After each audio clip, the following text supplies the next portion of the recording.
Hey everyone, welcome to PlanCo Spotlights. My name is RubleTrillions and I'll be your host for today's episode.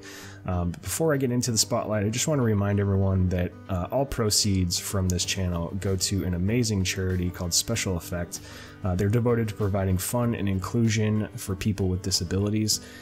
It's really an incredible charity. I encourage you to check out some of the links at the end of the video as well as in the description below, and actually watch some of these videos. It's amazing to see people who, in most cases, I think there's a common thread, people who really felt alone, like they didn't have a community, and all of a sudden through gaming and through Special Effect have this global community opened up to them. And it's really incredible to see something that a lot of times we think as games is so trivial, but playing such a huge role in providing inclusion and community for some of these people. So thank you for supporting the channel and thank you for supporting such an amazing charity. Today's spotlight is by a user named Haplo, and as you can tell right off the bat, it's a Tudor inspired train station, and there's really not much that I can really critique on this one, honestly. The details are phenomenal right off the bat. If you look at the wooden details, the wooden decorations, you know, it's absolutely spot on. If you look up images of Tudor inspired buildings or Tudor architecture, you'll see a lot of these elements in here. I already kind of did some cheating and looked at some of the pieces that were used, and they did a really good job of using pieces in innovative ways. So, you know, these are just these wooden brackets sunk into the wall, but you know, so often when you see builds that, you know, right off the bat you're like, how did they do that? It's people using pieces like this in ways that they weren't intended, where you know, this one surface of this piece put in this pentagon here creates these designs. So really great job in terms of the details.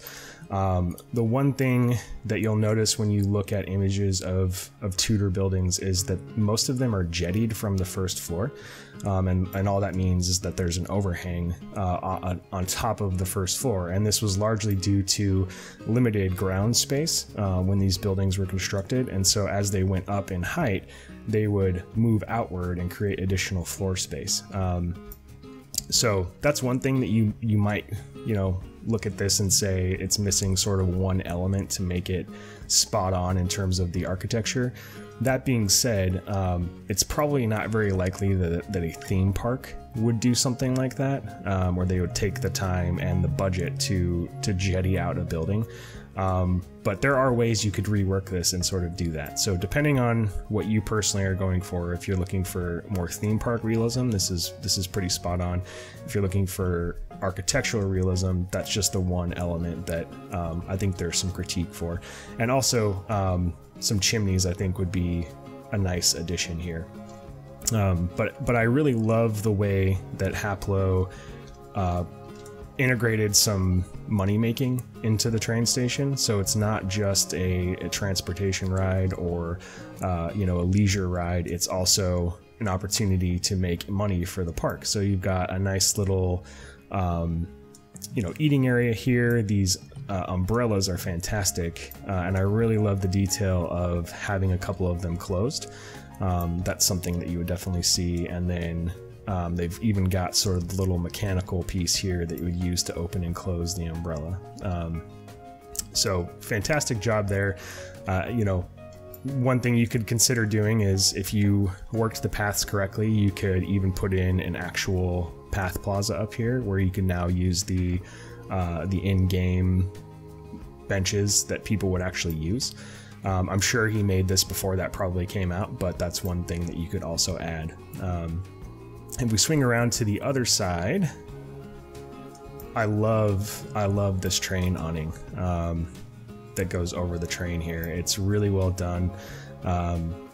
It's actually similar to the one we have in Jubilee Gardens, which is my joint project with Commando Santa. But it's really well done.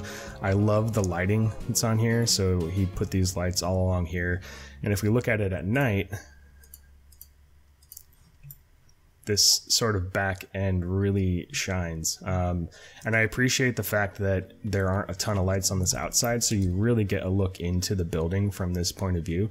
So depending on where you put this in your park, you know, the building, even from here with the train in front of it, could really be a focal point at nighttime. The one thing you might consider doing is maybe sinking in some of the area lights out here to give it a soft light on the outside and a warm light on the inside. Since we're at night, we'll go ahead and swing around to the front as well. And this is one other thing that maybe could use a little bit of work, is getting some of that lighting on the front here. You know, complete transparency, this is something that I forget about a lot of times with my own buildings, is, you know, the nighttime look. So that's probably just something that in the process was forgotten, but definitely something that could be tidied up. And then one last awesome piece of detail is this little hut for the ride operator, for the train operator. I don't think that in theme parks that there usually is someone here, so the fact that it's completely hidden, I think is a nice touch. Someone with more knowledge might know, but I typically don't think. You might have some like ride operators on the platform that help and, you know, make sure no one's here when the train's moving, but that's a nice little touch to sort of hide that as well. The only other thing that maybe you could look at changing is maybe making the platform a little bit longer. You know, if a theme park's going to devote to a rail line, depending on the size of the theme park, I guess. If it's a large theme park, it might have a couple more cars on it.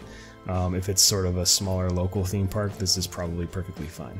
So, but anyway, like I said, that's all that stuff is really nitpicking, because it's really a beautiful build. And if you had a little sort of European area of your park or a little English area of your park, this would be a perfect addition. And in terms of scale, it's really well done too. I mean, you'll see the animatronic guys here sitting at these tables, and did a really great job in terms of not letting it get too big.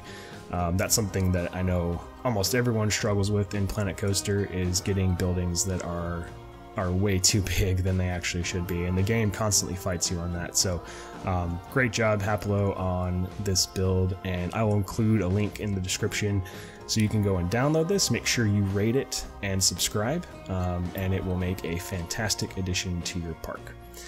Again, thank you all so much for watching. Thank you for supporting such an amazing charity, and I will see you guys in my next Spotlight.